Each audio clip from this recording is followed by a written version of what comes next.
Good evening, salutations. How's the day going for you? Did you make sure you get some oatmeal in your system? I'm gonna keep encouraging oatmeal every single day until you decide to actually eat oatmeal and not put any sugars in it. Please just eat some regular oatmeal. You need those complex carbs inside of your body. Eat some other proteins too. Hanging out with a guy recently and he kept telling me Snickers are the best protein. Oh my god, I love having a Snickers. It's so delicious. This is gonna be so good for me, and it's gonna have chocolate, and chocolate gives protein. No, that's not healthy.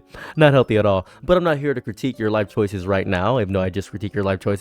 I'm here to critique the life choices of some random people on the internet with an Am I the A-hole? AITA. Let's get right into it. Am I the a-hole? I lost my childhood friend of 15 years for not letting his girlfriend claim the master bedroom for themselves on our Airbnb. Women, am I right, fellas? A little bit disrespectful. I can't believe this. What are they, young? Me, 34. 34? We middle-aged? We middle-aged letting this happen? Oh my, 15 years? Okay, let's loop this back. Me, 34, and my friend John, 34, male. Okay, have been close for 15 years. We lived together at one point and basically considered each other brothers. We're Eskimo bros. We're locked in. We're dogging to each other. We're great. We're both Nords and Sovereign Guard. A few years ago, he got into a relationship with Amy, 37. John has never been a very emotional or sentimental guy, so when he decided he wanted to marry her, and he asked me and another mate to be his groomsmen, we were both genuinely happy for him. Oh, you guys are groomsmen? Oh, that's beautiful. This is already an encapsulating, beautiful, lovely, and outstanding story. I love the lore you're giving me. You guys were at each other's weddings. This is outstanding. No petty argument could possibly destroy this. So now I'm just a little bit confused. How petty was the argument? How deep was the disrespect? One thing he mentioned, though, was that he wished Amy and I got along better. Apparently, she had been saying I wasn't really making an effort with her, which honestly confused me because I feel like I had. I don't know what's going on here.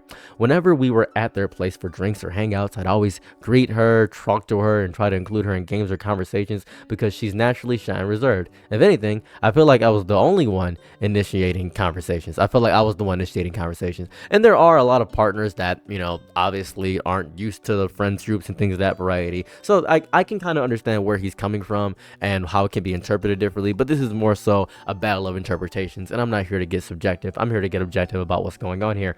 Anyway, fast forward and our friend group organized an overnight getaway. Oh, that's joyous. Me and my partner were organizing it for about 10 people. We found a really good Airbnb everyone liked, except John and Amy. Took ages deciding if they were coming. By the time they finally responded, the place was unavailable.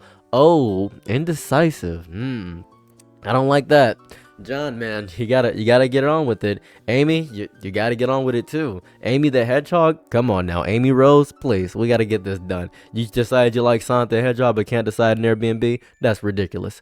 We found a backup Airbnb, but it was smaller, meaning that not every couple will automatically get their own room. In our group, we always had a tradition where we play drinking games, so whoever wins gets a fixed personal room. Dumb maybe, but it was always fun and a fair system. I think that's fun. I think having a little harmless drunkenness, I think getting your brain cells destroyed, annihilating your body, getting your liver annihilated, getting that gold ballot, maybe presenting kidney stones to your body is a fun way to decide on simply a room. I think that's fair. And also, when you really think about it from the outset, you can see that John and Amy are the biggest issue in this entire thing because, and this is going to sound crazy, John and Amy are the biggest issue simply by virtue of they didn't decide, so they lost the bigger Airbnb. So that's the whole thing there.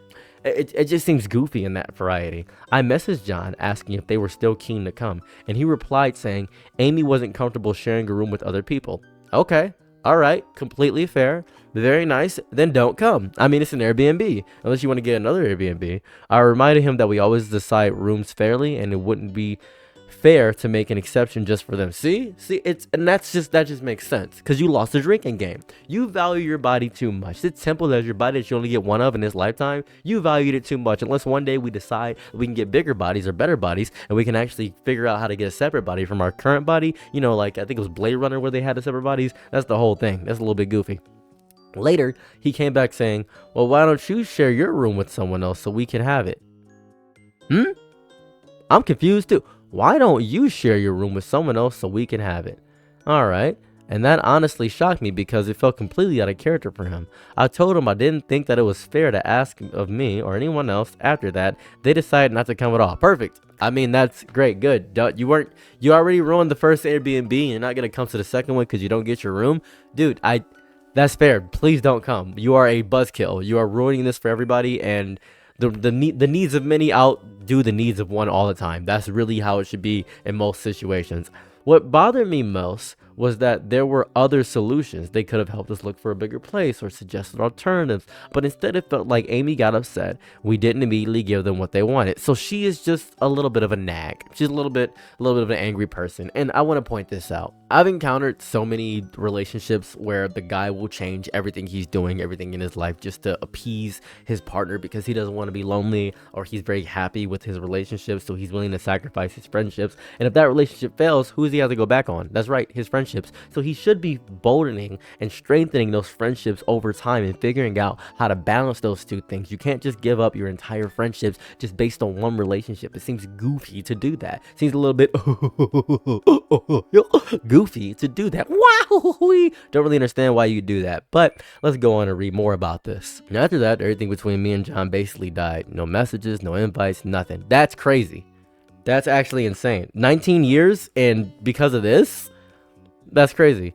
They ended up having a wedding in secret with only her friends and family there. None of John's long-term friends were invited anymore.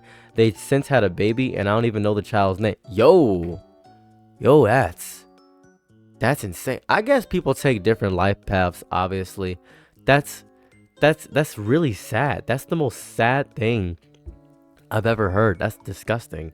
I'm getting married next year, and honestly, don't even know if John would come if I invite him. I like how he's still trying to invite his friend, and that's going on. Maybe, you know what, I'm gonna look at this from her perspective for one moment. Maybe she didn't like the drinking games. Maybe John didn't like the drinking games. Maybe you're actually a bunch of violent alcoholics and do a bunch of stupid games. Who knows? I'm not getting the full context here. I just know that he, for some reason, decided that this entire friendship of 15 years was not worth it overall. I just decided that.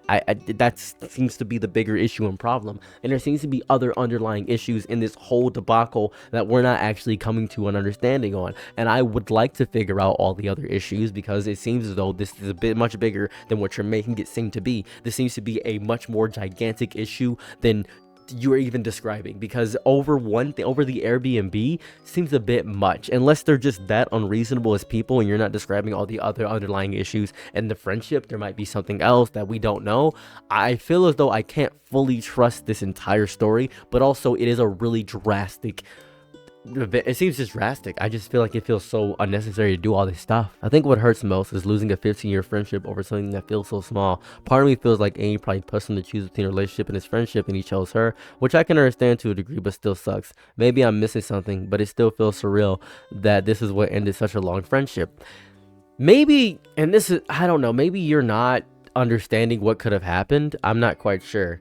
This screams abusive relationship. Amy probably forced him to give us friendship, sent her a message telling you miss him, you'll always be for it, and then wait. You could do that. That's interesting. That's fair. That's interesting. You didn't lose the friendship over something small. You lost it over the exact. Ooh, I just lost it. Oh my goodness. I lost that whole thing. Okay, well, ignore that comment. That's not important. It doesn't matter. Amy 100% manipulated the situation. She used her shyness as a way to claim others were not trying with her. He has made him likely feel bad for not giving her more attention in social situations, and then use the Airbnb situation to fully isolate him from his support group. I suggest you reach out to him. Hey, I miss you, dude. Life has a habit of getting in the way as we get older, but it would be great if we could meet up and catch up. We've been friends for years. It would be a shame to let that fade. Also, I'm getting married soon and would love to have you there.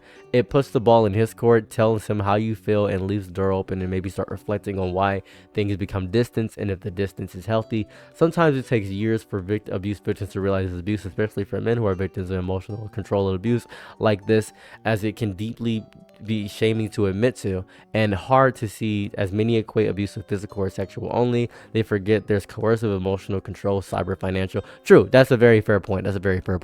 You know, I really don't know. I know it seems pretty cut and dry that everybody's saying Amy is abusive, but we don't know if maybe he didn't like the drinking or something of that variety. I'm not quite sure. I really don't. This is a really confusing one for me, because I kind of understand like what it's like to have a bunch of friends who drink all the time but decide by drinking and all this stuff. And the original post seems so reasonable and poised, but that doesn't really mean much when it comes to we may be getting manipulated. But this is really just an arbitrary situation, and we're not really gonna know what's going on. We can't really know the deeper confines of how our lives go.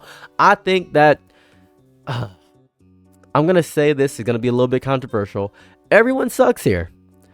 Because I tentatively don't know, I'm going to say Amy sucks, I'm going to say John sucks, I'm going to say you suck as well, OP. I'm going to say that because I tentatively do not know. I do not know. And I think we should get more information about the entire situation. That's how I am. I feel so fence-sittery saying this because people want definitive answers, but I really don't have enough information to go off of. I really don't. If it's just over the Airbnb, that's wildly crazy and drastic, but it may be other underlying issues. But I'm literally more man on the internet. Please let me know what you think about the entire situation. I'm curious what you have to say about it. With that being said, I've been me. I'm out. Peace. Bye. I'm your Nick and Night, be my Laurel, happy to try what you need. Your world, I love to live in it. I love the ride when you're free.